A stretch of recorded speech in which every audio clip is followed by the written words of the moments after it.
C'est Paul Lassène déjà qui nous a rejoint, notre coproducteur. Bonjour Paul. Bonjour à tous. Avant de passer au quiz des GG, on a ce journal du off. On pensait que ça pouvait redescendre entre Éric Dupond-Moretti et la France Insoumise. Vous savez, après la séance houleuse de l'Assemblée nationale, la question du député Meyer Habib, le relais de Éric Dupond-Moretti qui parle de l'antisémitisme de la France Insoumise et de l'extrême gauche.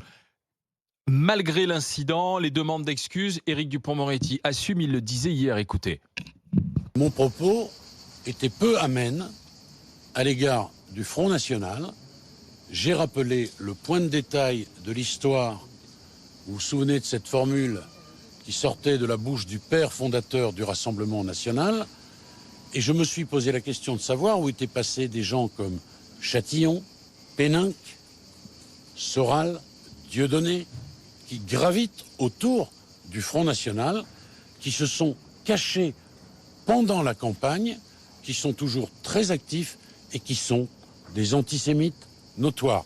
Voilà l'intégralité de mon propos. Je ne regrette pas un mot de ce que j'ai pu dire hier dans l'hémicycle. Voilà. Et il rappelait que le Rassemblement national y avait eu droit aussi.